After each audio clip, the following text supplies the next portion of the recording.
I've got a special message for our friends in Beloit, Kansas. Fridays are awesome.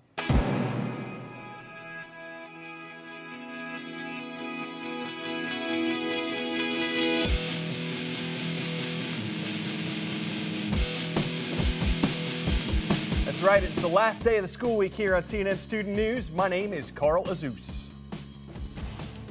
First up, President Obama's new jobs plan. Last night, the president unveiled the details of his plan to put more Americans back to work in a speech to both houses of Congress.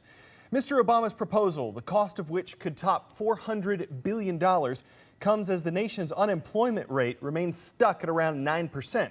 So many folks are eager to hear the president's ideas. Here's some of what he had to say. The purpose of the American Jobs Act is simple: to put more people back to work and more money in the pockets of those who are working. It will create more jobs for construction workers, more jobs for teachers, more jobs for veterans, and more jobs for long-term unemployed. It will provide a tax break for companies who hire new workers, and it will cut payroll taxes in half for every working American and every small business.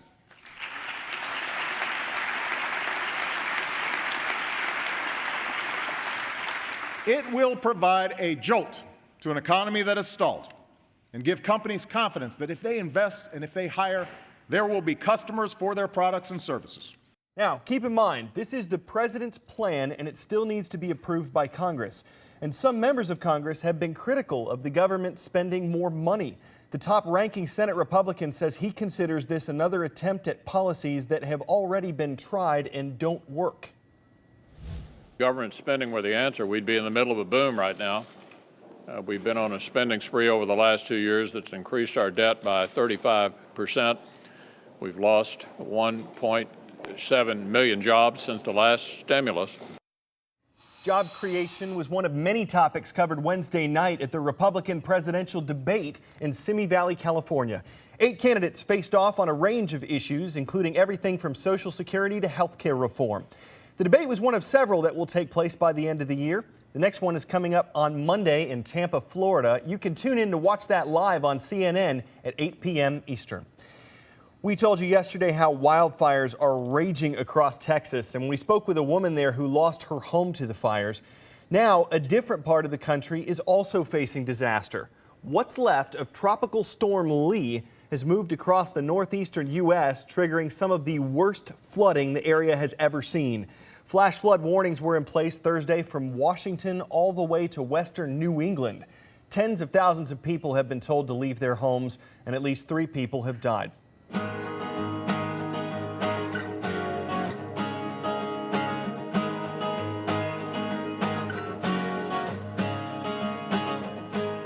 This Sunday marks the 10th anniversary of the terrorist attacks that took place on September 11, 2001. It was a series of events that claimed the lives of nearly 3,000 people and changed America as we knew it. I was working here at CNN that day. It was a day unlike any other. This is a piece I put together earlier on what I and my coworkers saw as we watched history unfold. It all started at 8:45 on a clear Tuesday morning. We had a live camera up on what looked like a smoking slash across one of the World Trade Center towers. A passenger plane had flown into it, and I remember some of us here at CNN thinking this was some sort of freak event. Then a second plane flew into the other tower. That was at 9:03 a.m., and at that point there was this deepening dread in everyone. Something was wrong in a way we'd never seen before. Airports, bridges, tunnels in New York and New Jersey shut down. Within 30 minutes, President George W. Bush said we were under an apparent terrorist attack. And minutes after that, every airport in the country was closed. That had never happened before. It wasn't over, though. At 9:43 a.m., a third passenger jet crashed into the Pentagon. Dark smoke rolled up from that part of that huge building. All eyes and many cameras were on that and the 2 burning towers in New York. And as all of us watched at 10:05, one of those towers gave way where it was smoking, the top part crushing down on the rest of it and sending up debris in boiling gray clouds. 5 minutes later, part of the Pentagon collapsed and a 4th hijacked jet crashed in a rural part of Pennsylvania.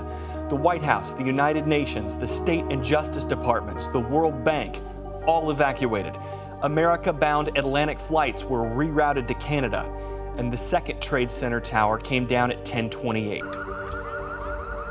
So many closings, evacuations, shutdowns. Except for emergency response teams, the heroes of 9/11, the country virtually stopped what it was doing and gathered around TV screens. The president appeared just after 1 p.m. and asked Americans to pray, and there wasn't much else we could do.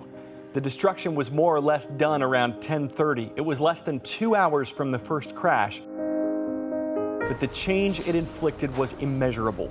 More Americans were killed on September 11, 2001 than on the Japanese attack on Pearl Harbor in 1941. And when President Bush addressed the nation that night at 8:30, his tone was one of sympathy, resolve, and warning to anyone who'd planned or supported the attacks.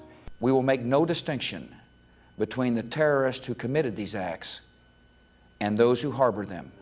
In the difficult days that followed, we learned that the al-Qaeda terrorist group led by Osama bin Laden was responsible for all of this. And America's attention and anger turned to Afghanistan, whose Taliban leaders were giving al-Qaeda a safe place to live and operate. We've been talking about 9/11 on our blog at cnnstudentnews.com. I asked why you think it's important to remember this date on the 10th anniversary of the attacks. Laramie writes, it's important to remember because of the suffering we went through on that day. We now have a greater appreciation for life and all of the promise it holds. Brandon visited New York last year and saw Ground Zero. He says he has a new connection to the event and realizes how great this nation is to be able to overcome such a tragedy. Hillary suggests that everyone can be involved in remembering 9/11 by giving respect to the military, veterans, and the American flag. Every day, people are fighting for your freedom, sometimes at a large cost. From Samuel, when we got attacked, America did not fall apart. We did the opposite of what the terrorists thought. We should still remember the fallen firefighters and medics who helped save many people. And from Haley, to carry on into the future, we have to remind ourselves of the past. Good or bad, we can't pretend it never happened. One place where people are remembering what happened 10 years ago and honoring those lost is the 9/11 Memorial and Museum. It'll be dedicated Sunday in New York at the site where the Twin Towers once stood. CNN's Becky Anderson recently toured the memorial and shows us the transformation. These waterfalls are where the towers once stood. In fact, the towers were 212 feet across, and if you measure the distance from this tree on one side of the pool to that tree on the other, it's exactly 212 feet across. So as we're standing here, we're actually walking within the South Tower footprint. And we can see the names of the people who perished here at the South Tower, at the South Pool, and the names of those who perished at the North Tower are inscribed at the North Pool. And the water? The water does such an incredible job in this design. When you see these voids without the waterfalls, they have such a hard starkness to them. As you see these streams of water, they come over that weir and form individual streams. And the clarity of each stream seems to hold itself about halfway down, and then that dissipates. And I think that speaks to this notion of both individual and collective loss. The way out of these many streams, you get this one continuous tapestry of water that rings these voids. And I think what you saw that day was a sense of individual loss, but there was also this collective loss. Before we go, in addition to being the anniversary of the attacks, Sunday is also the annual 9/11 Day of Service and Remembrance. It's a day when many people volunteer their time, do good deeds, and donate to charities. To find out how you can make a difference, visit our website, cnnstudentnews.com. Click on the Impact Your World link. You'll find it in the box called In the Spotlight. And again, that address, cnnstudentnews.com. That'll do it for this edition of CNN Student News. We thank you for spending part of your Friday with us, and we look forward to seeing you next week.